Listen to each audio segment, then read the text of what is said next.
Greetings and salutations. Welcome to this episode of Playwright Spotlight. Before we begin, smash that like button, subscribe to the channel, leave a comment down below, and share the show with a friend.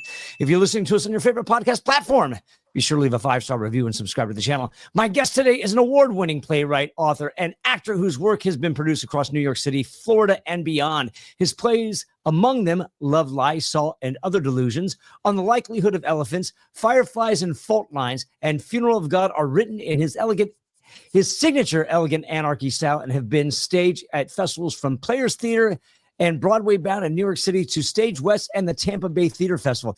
His play Funeral of God opens July 30th through August 2nd and is part of the Broadway Bound Theatre Festival at AMT Theater in New York City. Ladies and gentlemen, please welcome Brian Brijbag.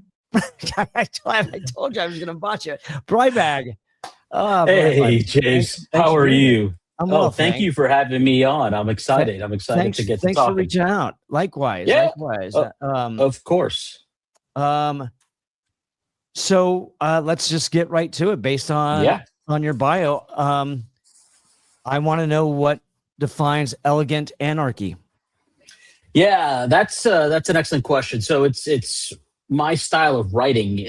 So I should go back. So we have in my, let's say, home theater, we have a small little playwriting group. And so we get together. And so as I've written stuff, presented stuff, and it's read in this group, I get feedback. Over time, people could identify. Like if you put just blind plays on a table, that's a Brian play, right?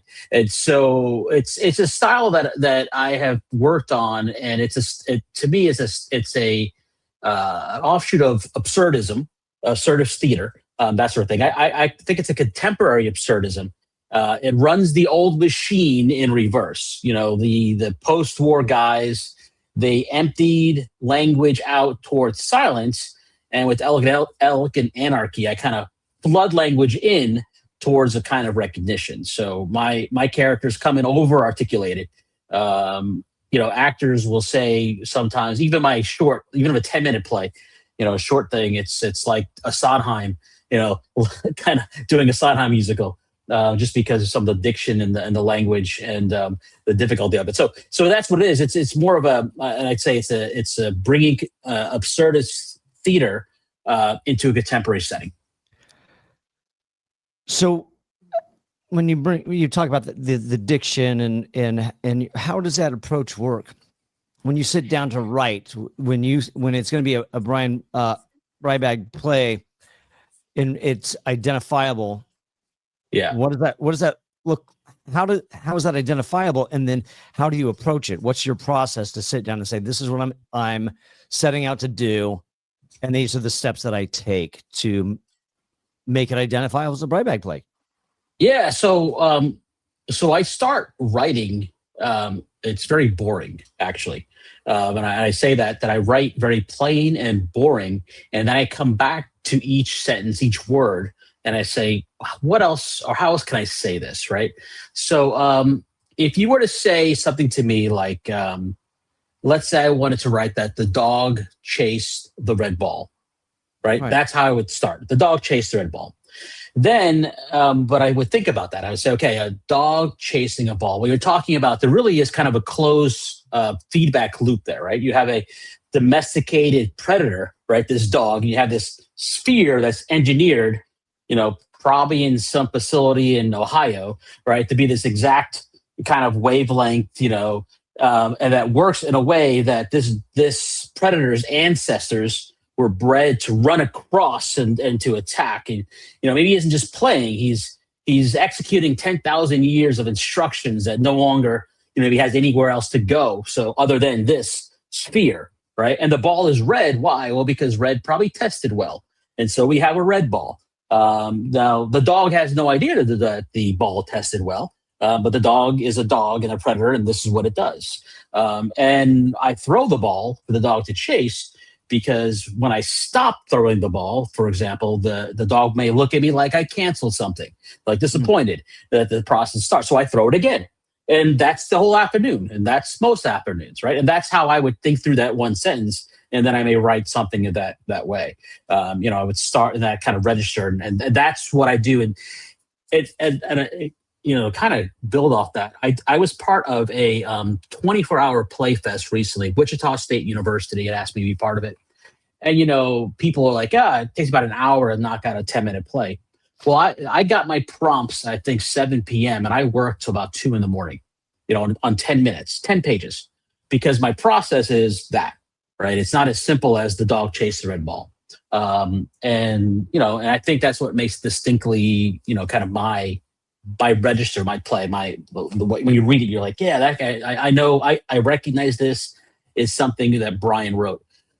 But I also get criticized. I've had some, audience feedback stuff. People are like, well, people don't really talk like that, and that kind of stuff, which I certainly get.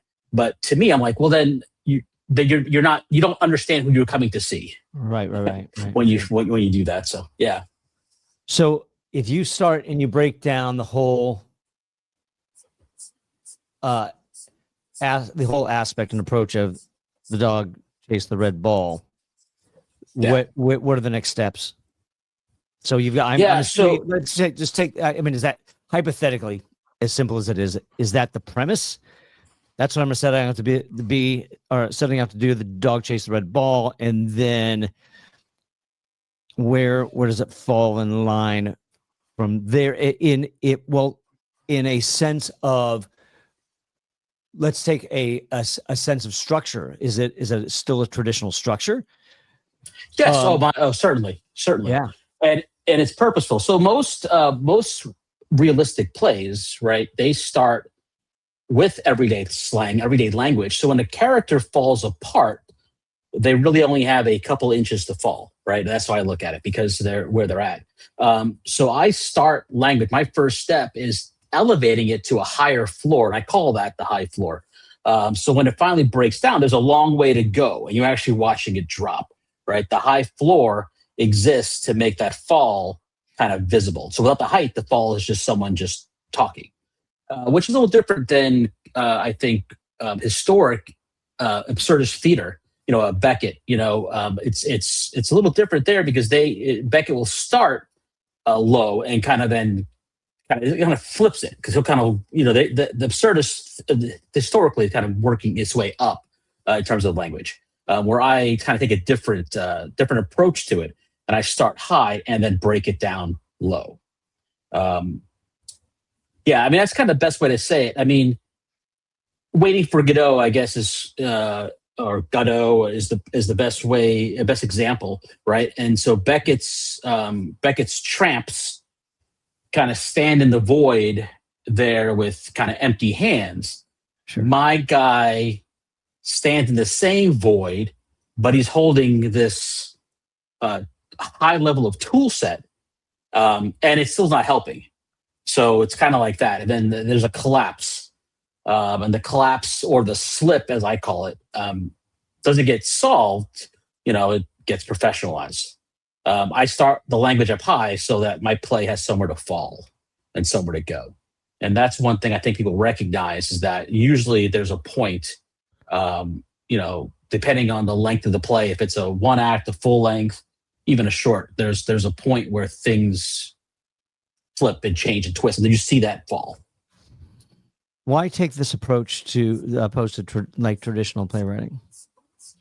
Well, I mean, I have I certainly have a genre or a catalog of more traditional stuff, but sure, as I've grown, honestly, what I've done is I've taken this old stuff and I think made it better, because I am a fan of the absurdist lineage. Sure. And it has certainly fallen away. It's not something you see often, but in my own way, and I will hashtag post online, bringing absurdism back or something like that, sure, right? Sure. Because it's almost like a mantra to hold up. So so I write this way because I enjoy the intellectual ping pong and banter that goes through my head, where I work on maybe a few words at a time to say, how can I make this more me, or more what I would want to read? How do I say this a different way? How do I say this in a way that people are not going to expect me to say it? right? I could say the dog chased the red ball. And I should say, so part of my background, I'm an attorney. I also have a bachelor's and master's in anthropology and public health. But in my master's program, I did some work in linguistics, anthropological linguistics. So, there you see this kind of evolution and movement of language, Right. how language has kind of through time has changed. So I think part of it rests in that, because that's, my desire to kind of take this, this sentence, this thing we've typed in a computer, put on paper, and challenge myself to say it in a way that is different, and to me, elevated a bit. And I think that serves the purpose that I ultimately want to get to, which is now let's have the reader or the audience member, see this language slip into a different sort of thing, different feeling. Sure. So when you say one word at a time and you take, well, I'm going to want to break this down a little bit. Yeah. The dog chased the red ball, and you say, I'm going to, how do I say this differently? Are you taking like, the canine ran after the bouncy sphere opposed to just, okay.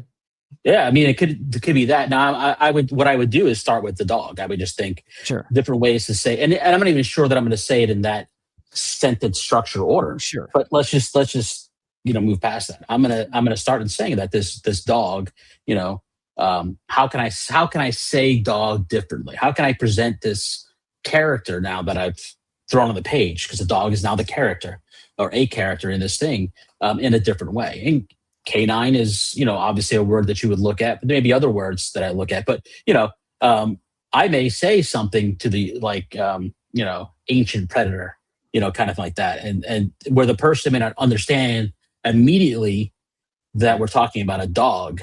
But once you start putting that together with this red sphere, then like, oh, you have this some animal is chasing a red ball, right? And you get there, then all of a sudden now you've said the connection, like this must be a dog, right? So that's kind of what I'm doing. I'm not trying to make it complicated for the audience by any means. Sure. Because I could certainly do that, and I've had to pull back certain things where I look and say, oh no, that's a little too trying to be pretty or that kind of stuff. So I have to, and that's where the having the workshops help, because people will say like, you're being too cute there with the language, and so someone say, yeah, I got to pull that back, and that's kind of where the give and take becomes. Sure. What was the catalyst for you to go from a more traditional approach to say, I'm bringing absurdist back? So I think looking at society, right, where this our universe, Sure. our people, we're confronting things around us that just will not shut up, right? We are constantly, and I think it's different from, let's say, and I'll make the comparison to Beckett's audience, right? Let's go back there. I don't think they were bombarded with the same information that we were, right? So Sure. we have, the modern person seems to have language for everything, right? We have corporate words, we have therapy words, we have ambient theory floating around online. We can go into an AI program and ask it a question, and it could be our doctor. All right, we never need to be at loss for describing our own feelings. In fact, I know people who will go into Chat GPT or whatever to type what they were thinking, and that'll tell them this is what your feelings look like, right? And that's exactly the problem. Right? Mm-hmm. The modern person's crisis isn't that he cannot find the words, it's that he's drowning in the words. So that's where I personally feel as well, right? So, with that kind of thing, it creates to be an over-articulated speaker, right? I think it's already in the air. I think that's already there. I think that we're proposed to be there just by the society and culture that we live in. So what I'm doing is naming the machinery that's underneath it, right? Sure. And there's kind of a gap, I think, there. The old subtraction move of this, absurdist bent doesn't land anymore because the audience doesn't show up with kind of tidy, rational scaffolding that we need to knock down. The problem is they show up with way too much scaffolding. It's self-built. Sure. It's aimed at not having to feel anything. So if I strip that away, all I've done then is give the audience one more chance to feel clever, right? Because they caught the reference or whatever. Sure. So, instead, we stand in that void, like I said, and we hold the tools, and this still doesn't help us. Even if we have all the information, we're still struggling. Well, when you started, I'm going to use the term develop the style, even though, your particular voice and style, and started submitting, what's the reception been? What's the reception been from the theater companies that you're submitting to, and what's the reception been from the audience? You kind of hinted on it a little bit, but that doesn't necessarily mean that that's the universal, No, I don't think I'm writing for everyone, right? Sure. There is a specific animal, if you will, a specific person. Right. The problem the person whose problem is, too much language, not too little, that kind of thing. And I think there are millions of people whose problem is maybe the exact opposite, who get silence or they're shut out. And maybe I don't speak as much to them because my form is not maybe built on the situation. But knowing who you're talking about is a strength, not necessarily a reason to apologize, right?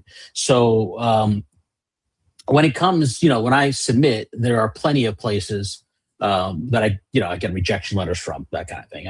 And I would think if you look at Broadway today, I mean, yes, Waiting for Godot had a revival last fall but I mean, that was predicated on some star power, right? We had, Keanu Reeves and Alice Winters. I saw it. It was great. Did a great job. But that's not the kind of thing you see every day. And, not the thing you're seeing on Broadway. You're seeing the all good stuff, but just not the same stuff. So audiences will react well when it's directed to the right audience. When I have a lot of success, for example, in urban settings, where maybe folks come at it from, higher educated audience sort of thing, and they enjoy it. In other places, it may not play as well, right? Sure. So it all depends. And my breadth of work, I think I have pieces that that it maybe are a little less, but maybe more audience friendly. Put it that way. Sure. The Love Lysol Delusions, you had mentioned that up top. That's a short play. I mean, it's a one act.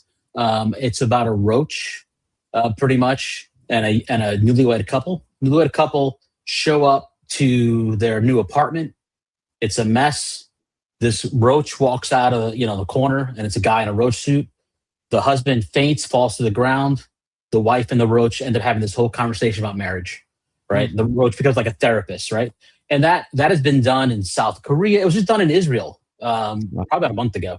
So I mean, that's a play that I think has some universal appeal because again, it's about marriage, about making the right choice, looking at the person next to you and saying, yeah, this is, this person is the person to spend the rest of my life with. And so that does really well. Funeral of God, as you mentioned, is opening up in New York City at part of Broadway Bound. Now that is very on a different spectrum, right? I don't expect all audiences to get that. Now, that's not talking about a deity. It's a lowercase g. It's really about certainty and death of certainty is really what that one's about. And, we'll see what audience think of it. But so far, the actors are enamored with it. They love it. It's gone through multiple workshops with different groups, and it's come out better each time, and everybody's a big fan of it. So I think that will present well. But again, it's going to be done in New York City to an audience that I think will enjoy it. But that may not work in other places. I don't know. Sure. What changes have been made during this rehearsal process, this workshop process, especially when it comes to an absurdist play? And like, do you find I don't want to say that, the actors, the directors are lost, but how is it being refined? Yeah, no, that's great. So this play is a full length play. It's 2 acts. Okay. Last fall, I went through a program actually with fairly well known playwright who worked with me on it. We made, I got a lot of notes back, feedback. I made changes, sent it back, and we went through a couple times. And that was just kind of us going through it. And then just this past spring, a second playwright who's also had some work done, pretty major works, went with me. We had about 3 sessions back and forth, and then they told me stop. It's where it needs to be. Okay. And so, but then I handed over, and the director, Noir, she graduated from Pace University in New York City. You ask her favorite play is Octet, which, if you're familiar with Octet, deals with some of the same topics, I think, and has a great vision. And the cast, they've been going through rehearsals, and they'll give me some feedback on certain lines, or they'll ask questions, and I enjoy that. I'm a playwright who's fairly handed over. Sure. I actually stopped by rehearsal about 2 weeks ago, and I was there for 5 minutes. It'd be right in the beginning, just to get some stuff. And I said to her, listen, this is sacred space. You don't want me here, right? I want you all to do what you do. I want to be just as surprised opening night as audience members, right? I wrote the words, go do what you guys and gals do. And that's what they're doing. So, but they will provide feedback. I had Fireflies and Fault Lines been done several times. And the last time that it was done, they came to me and said about this half page on page 47. They're like, we think this is repetitive. It's not needed. And I'm like, you know what? That's right. And so you get that feedback. And I love feedback from those that are, actually saying the words on stage. And I take it. I take their feedback. And most of the time I try to use it in some way. When it comes to submitting, because this has been a common theme over the last few episodes, and knowing your audience, knowing where to submit, and taking a non-traditional approach to theater, how do you determine where to send your work to? Yeah, one, you can't send it everywhere, right? Sure. And then I do look, and so when I see an opportunity, if I'm looking for an opportunity, I will do some research on the theater and what they've done before. I think that makes a lot of sense. I mean, everybody has a website. You go on their website, you can see last season. These are the, if you're looking at right now, there's 10-minute play festivals, or just they're a dime a dozen, right? Well, look what kind of plays they're doing. I mean, if it's a family-friendly theater, then that's probably there are certain plays I have that maybe work better. The ones that maybe have a little adult language, I'm not going to submit there, right? Sure. So if you know what the submission is asking for, obviously that's the top thing. If they follow their guidelines, but try to see what the fit would be, and I purposefully developed kind of a repertoire of plays. I have 10-minute plays, I have 30-minute plays, I have hour-long plays, I have full-length plays that be full 2 acts. So almost any call, I feel like I have something in my bag that I could submit. I mean, unless it's something where it's really, you get some. There was one recently that asked for something. It was like they wanted to take place in this island in Hawaii, and had to involve it's part of their culture, like that. Like I didn't have that. I could write it, but I didn't have that. But generally speaking, if you look at the history, look at what they produced, and then see what makes sense, and don't be scared, or don't feel bad if you don't have anything to submit to it. Like there's all the times I pass on stuff because it just doesn't. I don't have something for it, and that's fine. So I don't apologize, right, for writing what I write, right, because there's going to be a place for it. Sure. And I'll say it like this, right? I'll say, if you go to church, you have a church that they wear choirs and sing the old hymns, and then you have these churches that have rock bands up there and they're playing rock songs, right? Great. If that's what you pick, the one you want, and don't apologize for it. That's what you do. And the same thing here. I think you find out who you are, and you submit the opportunities that make sense for you, and you don't feel bad if it doesn't work. Or if they even say no. I've gotten some feedback from folks I had one on Love and Lysol and Delusions where they sent back some feedback from their readers, and one of the people was like, you should drop the roach thing. Make that a dead uncle's ghost. And I'm like, hey, what? That didn't make any sense. But whatever, that's the person's opinion. I'm like, I just ignore that. Right. Yeah. And that's it. You move on. You have to have a thick skin. You have to be used to people saying no. Right. No, absolutely. Yeah, there's a returning guest, Cameron Scott. And I only should say this is he's got an episode coming up again, but there's a theater company in Ohio that it sounds like would be just ripe for you to submit your work. I'll try to figure out where that is and send it your way. Yeah. So one of the things in this regard, as far as going back to how you take your approach with absurd, do you play with syntax as well? Then is that something you play with? No. Yeah. Certainly syntax, rhythm, rhyme, all of that. Different plays. Sure. I mean, I just wrote a play, Clickety Clack and On the Way Back, and it's in a Dr. Seuss sort of style because it takes place. I was sitting at Universal Studios with my kids, and we're on this Dr. Seuss ride, like a little train thing, and the rhyme is being spoken over and going through. And I'm like, man, so I wrote this play based on that experience, and I did it in the rhyme, and it's kind of eerie. I kind of wanted it to be kind of eerie, and the person on the ride is, the seat next to him is empty, and they lost their child. And that's what it is. Ooh. You find it's really a play about grief. But it's in this kind of surreal, colorful world like Dr. Seuss, right? And the operator of the ride is being all happy and saying it. And what breaks down there is the rhyme breaks down through over time. And but then that play ends where she just joins in and it kind of resets and everybody's happy again. And it's kind of like this, I think kind of an eerie sort of short play, but right there, and I've done stuff that is more Shakespearean. I've played around with, doing little things like that just to have fun. So yeah, certainly. And I do that to challenge myself sometimes. Sure. To say, let me take on something and write something in this kind of style and see what kind of fun we could have with it. You mentioned a piece recently that you said you did, and you had just gotten the prompts. What were those prompts? And then, I'm just curious. So I got approach your work that way. No. This was a unique experience. So this is at Wichita State University, and they had 8 playwrights that they gathered and said, "We want you to be part of this thing," with their students. Sure. So we had a Zoom at a Friday at 7:00, and they said, "Okay, it's a 10-minute play, a short play, because it's all done in 24 hours." And I got The Color Blue, a wrench, and the song "Hollerback Girl" by Gwen Stefani.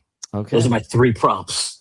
So, and then they tell you, you're going to have 1 male in 20s and 1 female in 20s actors assigned to you. So you don't get all the details, but you just get to know their age and gender or preferred gender. And then you take that. And like I said, I work about 2 a.m. They want you to hand it in, as soon as you can so they can get started on it. Sure. And I ended up knowing that at Wichita State University, what I did, I spent some time just researching some of the nuances of the university, the way that the buildings were laid out, some of the, the customs and some of the history and cute little things like that. Like there's something about a maintenance guy who had died in one of the buildings and he haunts the vending machine. So I added all that stuff in there, and their mascot's it's like corn, like wheat. No, it's wheat. So I added jokes. So I actually wrote that one, and it was a guy in one of the common areas of the university looking for this blue wrench because a Reddit post at 2 a.m. said that this person had hidden a blue wrench. And if you find this blue wrench, you would fix something, kind of the whole thing is like a game. And so this girl comes down, saw the same Reddit post, and now they're both looking for this blue wrench together. And there was this conversation, 2 of them. Yeah. And then we find out the girl's phone goes off and she has Hollaback Girl as her ringtone. And the guy's like, "Who still has ringtones?" And she's like, funny. "Well, my mom is sick and I don't talk to her a lot. My brother said I need to have this ringtone and have it on so I know when he's called." So it's becomes a whole thing.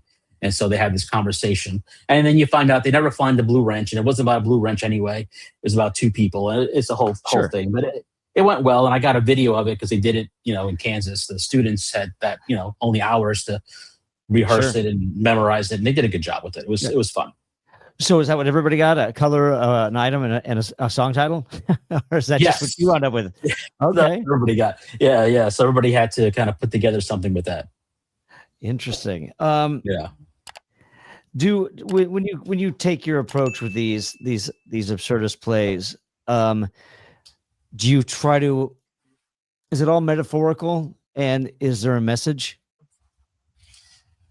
Yeah, I mean, I there is a message, right? There is a message. I think plays need to have a message because they're not sitcoms, Sure. right? So I read a lot of people that do plays, and it's funny, and it's just a lot of banter back and forth. But I say that, what's the point of this? What was the point of this?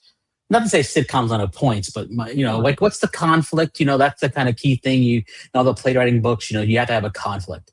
Right. So there is some sort of something happening in each of my plays. And I'm very intentional about it. And more so in a way that I've progressed in writing, I'm really thinking more about action. That's been my thing lately in the past year or so is action. And what I mean by that is not like, a Michael Bay film. What I'm talking about is, like in that 24-hour, the Blue Wrench play I mentioned. In the play, while they're having this conversation, there's action, like the guy's on the floor looking at the table because it's wobbly and he's putting like a folded piece of paper to fix the leg. Like and she's taking off her earrings at 2 a.m. because she's going to go out, with this guy, and she decided to do this instead. So she's, taking her makeup off while they're talking. So that kind of stuff. So I'm always concerned about action. But yeah, so that's a bit of that. And then I want to go back because I wanted to find this as well. And I probably should have asked you the definition of the term. You said high floors. What does that mean when you start? And how do you start at a high floor opposed to starting at a low floor? Yeah. So that is a diction thing, right? It's a kind of educated. It's ironic. It's self-aware. You don't necessarily apologize or feel a need to slow down to explain a reference. Right. You try to, and that's something that one of the struggles I normally have is when I go back is to make sure that the reference of what I'm doing is, that it's at a level, but yet it's not too far out there that people can't pick it up or see it. So, again, the whole point of that is to make the fall visible, right? The next step is the slip, right? So I start at the high floor, then the characters slip. That's the second move, because otherwise it really just is cute language. It's clever language, right? But it has to become true, and it becomes true by having that articulate, kind of funny, precise person that had that whole evolution crack, and then you have a wound. Something smaller kind of comes in, right? Something you might even notice happens, but the audience notices. And that's the inheritance, I think, of some of the traditional kind of absurdist sort of playwrights. Showing up for us, but not for them. Sometimes the character even maybe kind of undercuts themselves. Right. Sometimes the character does it. Sometimes it's the room does it, right? It's a prop, a sound, or something on the stage, or something that the fancy language can't absorb. Right. The whole point is you really shouldn't see it coming. Mm-hmm. But you can't just, you can't have a joke machine, right? Which is what a lot of plays is, and it's not just decoration, right? That's the line between kind of what I do and maybe some of the kind of clever realism. I don't want the play just to wear high diction and fancy language as a costume. Right? It's not a costume. It's the scaffolding, so it collapses and you learn something. Interesting. Okay. What came, just out of curiosity, because I want to know your journey as well. What came first, the attorney or the playwright? The attorney. Well, okay. Actually, no. I should take that back. The playwright. But I wasn't a very good playwright. So I've been writing for a long time. I don't like any of it. and that's just me personally. So I have, like I said, I have this whole, all these plays that I pull out now and that I work on and I make them better. So the playwright, then the attorney, and then what I would say the more refined playwright came after that. My first full-length play might not surprise you, but it's a legal-based play. It's an attorney who's stressed. The first act is 4 crazy clients. Some lady who, got into a car accident with an ice cream truck and blames a bunch of ducks. Another person who thinks squirrels are spying on them. Another lady who wants to sue her neighbor because the garden gnome is 3 inches on her property. Like things like that, right? It's all crazy. Oh, the best one is the lady who wants to sue her ex-husband because he got a new dog and named the dog after her. And so like her name is Janice, the dog's name is Janice. And so he's out there yelling, Janice, stop peeing on the rug. And people think it's her, kind of thing. That's hilarious. And then act 2 is the court cases, resolving all these issues. And it becomes a big mess. It's a farce a bit. Everything's happening at the same time, people coming in and out. And that one new play, Broadway World, best new play in Tampa. It was done in Tampa area in Florida. So won an award for that. But it was a lot of fun, and so that incorporates the attorney part of it as well. So now the attorney, I have my own firm. I own no firm, so it allows me the freedom to be able to work with a laptop wherever I want. Okay. And I have staff, that kind of support things and back things up. And so I have a great staff. And so that allows me to travel, to go to New York City or go, where plays are being done. I've been to San Diego. I've been, all over. I haven't left the country yet for my plays. My plays have left the country. I haven't for that purpose. But yeah, I travel all over as much as I can. All right. You said you jumped into 5 minutes of rehearsal while you were there. Is there anything? Is there anything that stood out, or is there? Did you want to stick around, or is there? I know you said you don't like to be involved. You want to be hands off as much as possible, but yeah. I'm just curious. So I was there for the initial reading. I was there the whole time for initial reading. So initial reading, the read through. Everybody around the table, I sat there, and initially the director, who I worked with before. Sure. This is Noah. Noah and I. This is our 4th play together. 4th time she's done one of my works. And so she said, gave me some time to speak, and I'm always careful because I don't want to create a character in someone's mind where they think like, okay, this is who this has to be. The playwright says this person is, angry, be angry, right? I want them to come to that stuff naturally. I want the words to, and I've seen plays of mine where what I saw on stage is not what I intended, Sure. And then usually I take a step back and say, is that a positive reflection of or of what I wrote, or did I not write it correctly? Did I not write it correctly so that people understood? I have a short play that's been done a bunch of times about the Staten Island Ferry, the shoe shine on the Staten Island Ferry. And this one production, they took it where the ferry, it literally is a Staten Island Ferry in New York City, right? There's a ferry, it's yellow, it's world famous, everybody knows Staten Island Ferry. And they took it like it was the ferry of the afterlife going across the river and like there's all, and I'm like, what? No, it's literally, it's a Staten Island Ferry. The guy's a shoe shiner. That's the play. It wasn't meant to be a metaphor for any going into the afterlife. It literally was the Staten Island Ferry. It smells, it's dirty. That's the play. Yeah, so sometimes that, so I was in the read through, and the cast, are all professionals. Hunter Thor is playing the leads there. Hunter, he's on a TLC show, My Big Fat Fabulous Life. Mm-hmm. He's on that show. And Alyssa, who's playing on the roles, she's done some. Everybody there has done like either some TV stuff or like national tours and those kind of things. Sure. So it's a really good cast. So nice. I have to trust them. And my advice to them, to me, what I said to them I said, make choices. Make choices. Do not be scared to make choices. Your director will tell you if those choices are good choices or not choices or not. Right? Let the director tell you like, hey, pull that back. But make the choices so that your director can give you that, say, keep going, or saying, no, let's pull it back. That's really what I said that time. And then I listened to him, and it was, listen to it. And even at the first read through, I was like, oh, this is going to be so good. because they were just nailing the characters already, and it's the first time they had read it, and they were just picking it up cold and nailing it. So I've seen some videos of rehearsals. The stage manager, people directed, sent me some stuff, and it's going to be good. I'm excited to see it. Yeah, good. I'm going to shift over a little bit because we talked about it in our conversation that you had written a couple books. Yeah. On Playwright. So I have a book called Elegant Anarchy, which is my style, and it's somewhat vanity in terms of writing about how you write, right? And I deal with that in the book. I say it up front, because in the book I write and I go through the steps.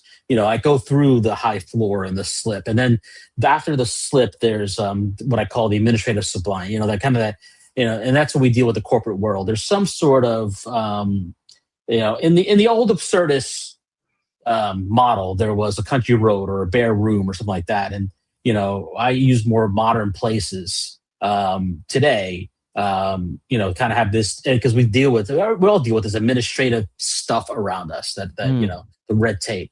And then there's the fourth part of Elegant Anarchy is the witness. Old theater has, the Greek chorus, or you have the our town stage manager. You have that witness. And so, I think absurdists traditionally has kind of emptied that chair of a witness on purpose. And that emptiness was the point. So I'm kind of putting someone back in it. But they don't save anybody. They just kind of witness, Right. Again, maybe that shoe shine guy, or there's a janitor or a roach in a bathrobe with a cup. Right. In New York City.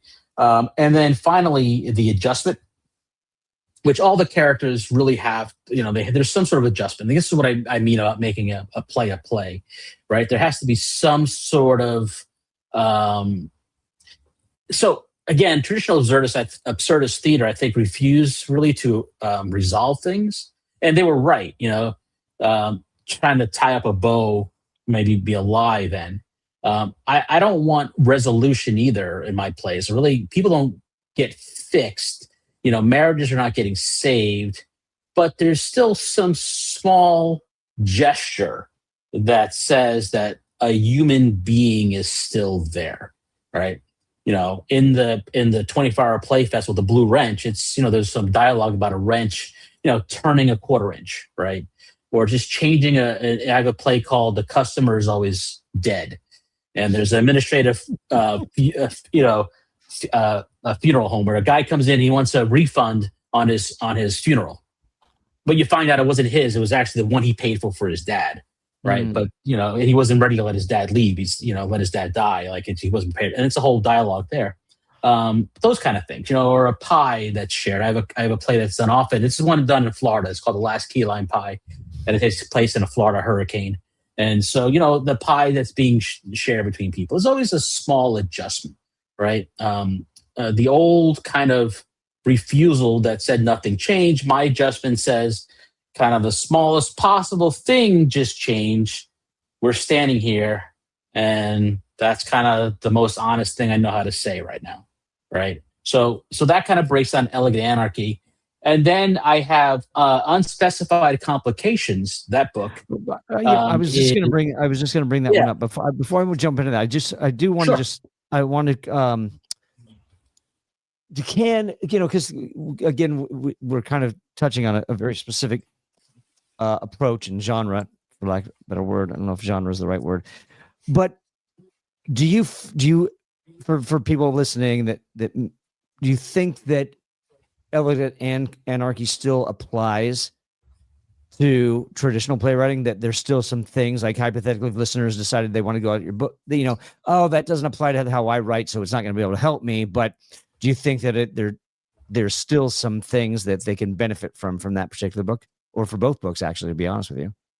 Yeah, no, I think certainly, because Elegant Anarchy, right? You look at the word, right? I think there should be a sense of anarchy in all of our writing. Sure. Every writing should have some sense of it. Otherwise, why write it? We don't write about boring things, right? We don't, we write about the purple drink we drank last night that we now remember, Sure. because no one writes about the bottled water, right? We want to write about the things that impact us in some sort of way. And I think Elegant Anarchy talks about that. So even the five distinctive steps that I think they could apply to any style. I think you could take it to you can say, I want to write some straight comedies. I make folks laugh from front to end. I think this works. And in fact, I have plays that like Love, Lysol, and Delusions probably is really more of a comedy than anything else. Right. Sure. That's why maybe it gets done so much, because it can be done. That one can be done anywhere. Like I said, it's been done all over the world. Israel, like I said, Israel, South Korea. Those are some of the recent ones where they've done it. And it's about a New York City roach. Right. Yeah. And it has the same elements, those 5 elements to it, but it's done in a way that it's just funny. Right. And it's relatable. So I think that, all writing, all theater is relatable, should be relatable to some sense, some point. Sure. Something like Funeral of God, probably is a little different.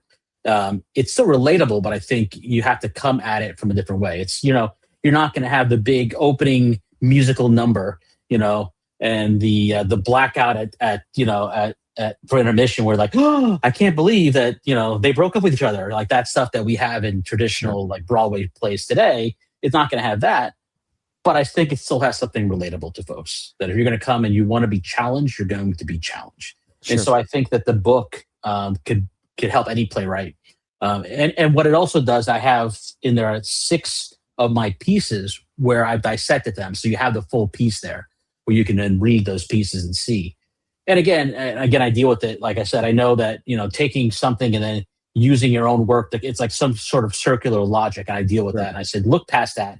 And this is the best way I have to kind of explain it, is with my own work.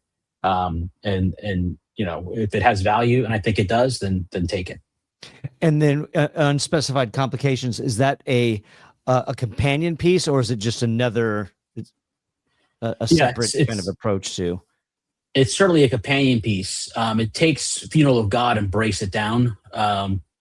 It's step by step, some of the main elements of it, and then it also has questions that you can answer. It asks about certain things. And then it has stuff in there for even directors. Like if you want to direct it, it'll have some like, how do you think you're going to handle this and that kind of stuff. So I think that it's, Funeral of God is the kind of play that you watch it and you sit there, you've gone through the 2 hours, whatever, and you should have questions, right? You should have questions about some of the things that were said. You should have questions. You should be leaving there talking because it does kind of turn things back around on you. So the reason why I wrote that piece was so people would have, kind of a guide to say, I something in this place spoke to me. I really want to take it home with me in a sense, and a way to do that, to be able to say, let me read through this and understand some of these things a little more. Because it is a little more philosophical in terms of the writing. And so I think to me, of all my plays, that one had made the most sense to have a companion piece to it.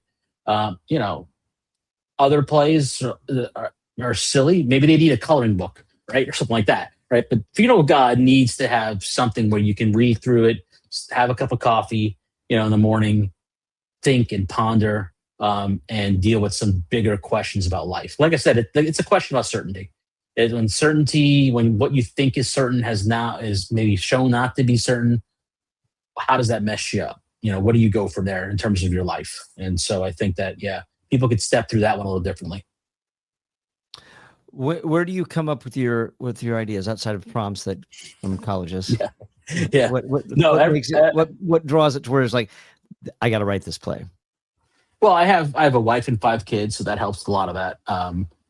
Like I mentioned, being on that ride at Universal Studios, I sat there, and that's how I think like this could be a play. I have a 1-act. I had my wife read it recently, and she's like, "We've had all these conversations." I'm like, "Exactly." Like this one, it's 3 guys at an airport, and the plane's delayed, and it's just that. It's an hour of them reliving, kind of their friendship.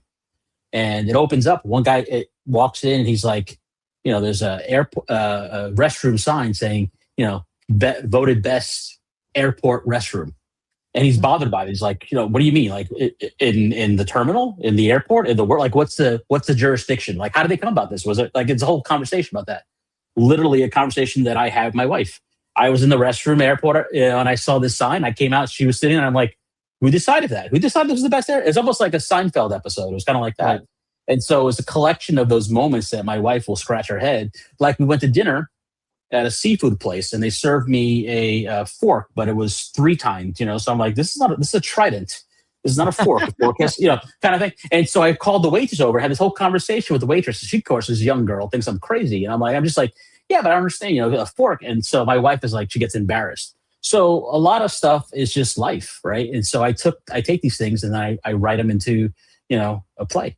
Or my kids do something, or I just see something, and I say, that needs to be written down. There's a story there. And then I write it, that's how it is. And I write, all the time, almost every night. My family's used to it. I have my laptop there and I'm writing some stuff. I'm doing some stuff. It's just what I do. I enjoy it. Do you just take it and run in that regard when these little moments come up, these little 3-prong forks, and it's just like these bathroom signs, like, all right, I got to write this. And then there's no outline. There's no, this is who's there. It's just take it and run. Take it and run for the most part. I will say there's one caveat there. For the most part, it's just take it and run, and a lot of them I'll park it. So I have folders with like a bunch of stuff that started, it's done, or they're just short. Maybe they're a scene, and I go back to them and I kind of say, I'm going to work on this one. Let's make it as something but I usually get it down. But I say with the caveat, I have a full length play that's going to have its world premiere in Florida at the end of August, called One Seat Over. And that play is really 10 vignettes, right? It's 10 short things, but in Act 1, there are 2 people, and then they have an interaction. One person moves to Scene 1, moves to Scene 2 with a different person, and then that person moves to Scene 3. So there's always a person, and there's always some sort of transportation. So it takes place on a gondola, on a duck boat, on a ferry, on a monorail. There's always a conversation happening between 2 people.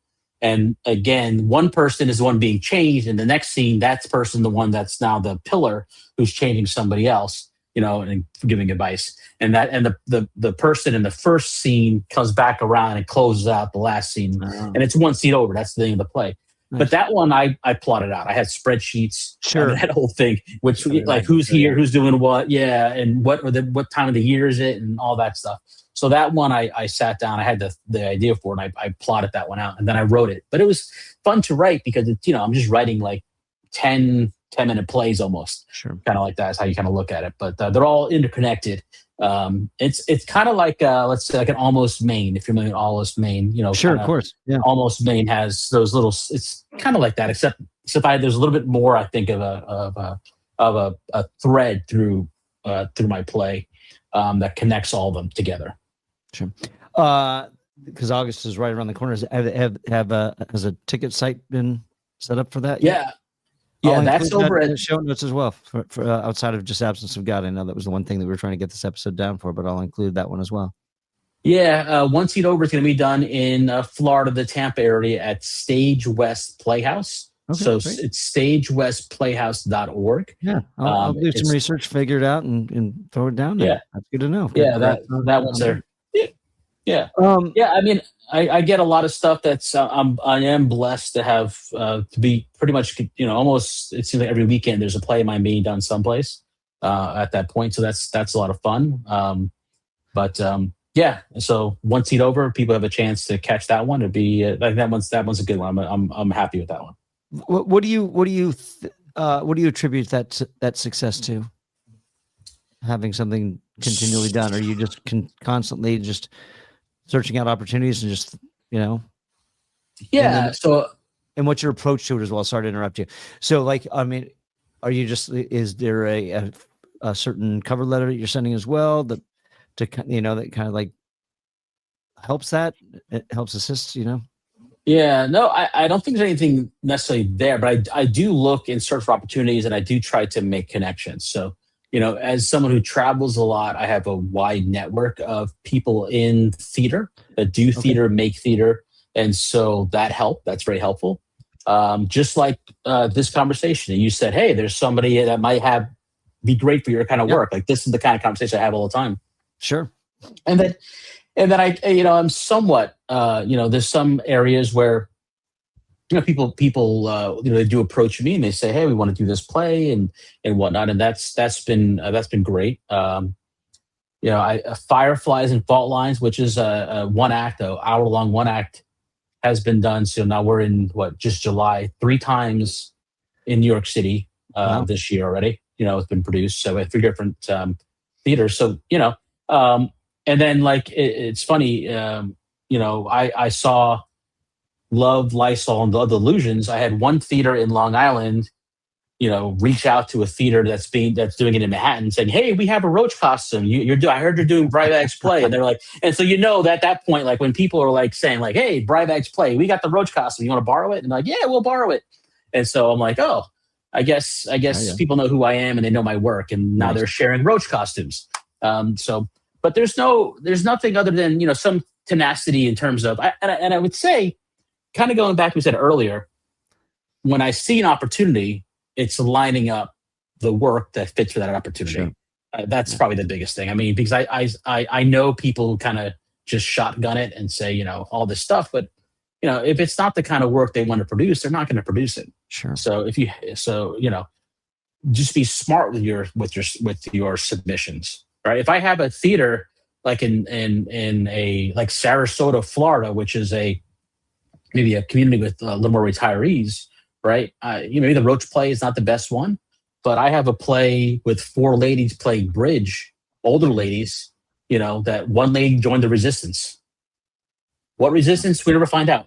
But she just mentions in the middle of bridge playing. And then the whole conversation when they're playing bridge, and they're trying to figure out, is it the Methodist? Is it like all this kind of, is it the new pastor? And like this whole conversation. Sure. And people love it. It's funny, but it plays well in that kind of community, right? So, you just know how to submit. How has because you said you had started off as a playwright, went to attorney. How having started off as a playwright and becoming an attorney, how did that help your writing? Not that I'm telling everybody to go become an attorney to help to be a better playwright. I'm just curious. Yeah, well, so academics in general. So even with the bachelor's and master's in anthropology, and some other and the attorney work. So all of it has been different types of thinking.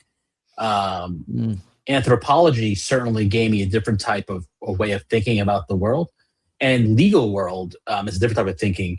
So when you start looking at the different ways to lay out an argument, right? So that's what you're doing. You're getting a whiteboard and you're saying, this is what I want to do. I'm laying out a legal argument.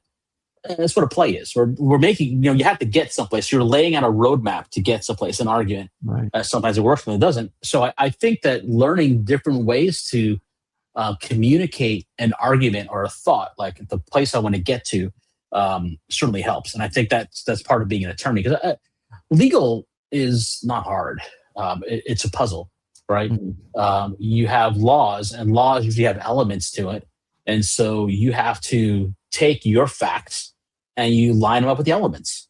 And if you line up with the elements and you've done a better job than the other person, you win, right? So that's what it is. So in writing a play, usually I have a structure to my plays.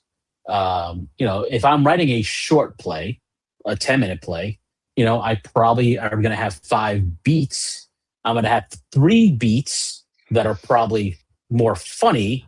Beat 4 is going to be the turn where things get a little more serious, and the beat 5 is going to make them laugh again, right? You make them laugh till they don't, and then you laugh again, right? And that's how I do a 10-minute play, right? So there's again, and that's my structure. So it's like plug and play in that sense. I know what I'm doing in terms of, and if you look at my short 10-minute plays, you'll see that. Longer plays, same thing, except it's going to be just structured differently, right? Sure. There's going to be at a full length. You have to have, the end of Act 1, there's going to be something that the audience at the intermission is going to be talking about, right? And then you're going to resolve that, hopefully in Act Two. But there's some formula. It's formulaic. So when we know that there's an aspect of playwriting that's formulaic, if you can saturate yourself with different ways to make formulas, right, to structure your thinking process, then you can write some different things than everybody else. And that's what some of the stuff like being an attorney has allowed me to do. And then it also gives you different experiences. When I have, a client come in, and they're telling me some story that's just like, I can't believe that, that's makes sense. It's not even real. Well, that might be a playwright. That might give me something to write about, Sure. in some certain way. So there's that aspect of it as well. Is there a particular formula that you use more often than others? Well, yeah, what I do that 3, 4, 1. Yeah, that's probably my kind of go through thing because honestly, when you're looking at getting work done, I think today as we sit, the short plays are really what you see theaters doing, right? It's much easier to get a short play done. I have a catalog of full length plays. They get done a lot less than the short plays. They're being done all the time. So if you can get proficient in getting a formula, like I said, in terms of beat one, introducing some kind of, and I like to start in action. It's not like usually things happening. So I got to introduce characters, and within the first page, I need to have some sort of clue of how we're going to, like, what's going to happen, like what's the point of this. And I try to do it in page one, and then the second beat, I'm building upon it. And all this is usually comical, usually funny. So the audience laughs a little and that kind of thing. And I'm building an event at beat 3, and then beat 4 is the slip, the turn, where I was like, I just wrote one where, I had a guy racing through New York City. He cheats Death, and Death's following him. Death's chasing, but Death doesn't break rules. So when the crosswalk says stop, Death stops. So the guy figures like he's eating a hot dog while he's waiting for Death to cross the street. The thing that that kind of thing. And so it's like funny because like once he realizes that Death's not going to break rules, he's like, oh, now he's toying with Death. But when you get to this whole thing and it's all set up this way, what you realize that actually Death's next stop is this guy's mother. He was at the hospital with his mother that morning, and that was kind of where he came from. And that's the room. He's like, you're making my next person wait. And that's beat 4, right? Now you have that. Oh. So now the guy is trying to convince Death now to take him instead, right? He's been avoiding Death. Now he wants Death to take him instead. So like this thing, right? And so that's the turn. Like you don't expect that. You expect some kind of silly farce. It's a farce. It's funny about this. It's ridiculous. Death won't cross, a city street because it says don't walk. And all the comic stuff that happens around that. Then you get that twist, which again has been seeded throughout. And you realize, oh. And then, you got to laugh again at the end because what happens is Death decides he's finally going to jaywalk. And of course, when he does, cops come up and he's getting a citation for it, right? And then you laugh again, and that's how you finish it. And that's kind of the formula. Any advice for anybody who is toying with or looking to write in an absurdist style? Oh yeah, so. Especially if you want to write an absurdist style, is really just take some time of looking at life and the things around you, and what you have just in your immediate area, and kind of ponder a bit, kind of the questions that maybe you take for granted. We have a reflection action to everything. For example, we generally believe as people that we deserve to be loved.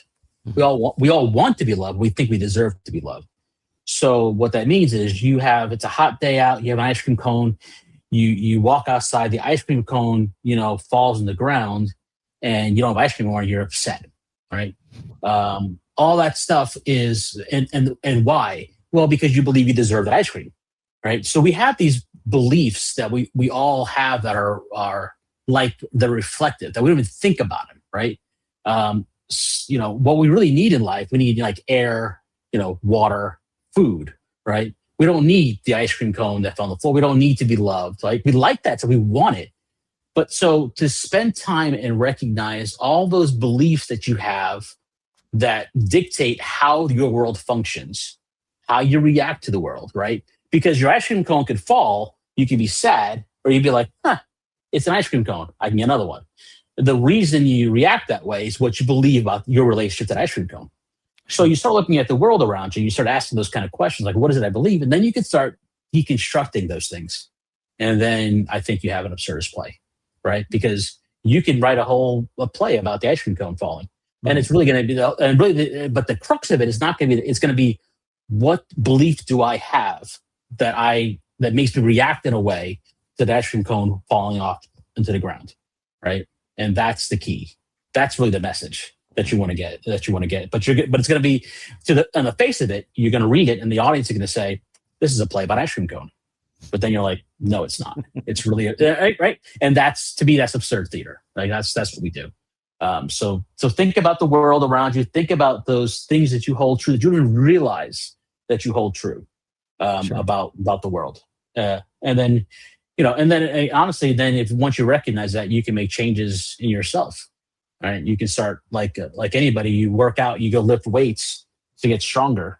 If you know that I have an unhealthy belief that I deserve an ice cream cone, I can work on that and make changes to my own self. Right? So I think there's a benefit there as well. All right. What are you working on right now? Oh, I actually have a musical. No, First musical. I have someone I'm working with, and it's called the Funeral Crashers Union. I'm obsessed with funerals lately, I guess. But it's it's about a group that is paid to be at funerals. Like it's a whole industry, and so they're paid to be at funerals. And something happens, and so now they want to unionize, right? And so it's about these people. So it's kind of absurdist. It's kind of silly. It's kind of absurd. Yeah, but it's it's funny. And the songs are funny. And the concept I think is funny. It's like Newsies meets Beetlejuice meets Haze Town, like all that kind of stuff. But it's kind of silly. But we're working on all the lyrics are done, the book's done, the lyrics are done. We're just working on the actual music. Nice. Where can people find your work? So Brian Brijbag author.com is my writing page. You have to go spell my last name, Brijbag, BrianBrijbagAuthor.com. You can go there. I have a blog at chaosandcraft.com, Chaos and Craft. But there you'll see a lot of stuff like reviews of plays that I've seen and things like that, or just me writing about law. I write whatever I want on that. So that's going to have everything, all kinds of stuff. So yeah, those are probably the two main places. All right. Instagram, Facebook, Twitter. That's TikTok, my last question. Are you on the socials? Yeah. Oh, man, it's my name, Brian Brijbag. No, I don't use the middle initials on that. So you can get me on Instagram, TikTok, was it Blue Sky, all that stuff. Brian Brijbag. Yeah, all that stuff. I like it. Well, Brian Brijbag, thanks for coming on this episode of Playwright Spotlight. Appreciate you. Thank you for having me on. It's been a pleasure. Thank you. Thanks for tuning into this episode of Playwright Spotlight. Again, smash that like button, subscribe to the channel, leave a comment down below, and share this show with a friend. If you're listening to us on your favorite podcast platform, be sure to leave a 5-star review and subscribe to the channel. And in the meantime, until we see each other again, keep writing.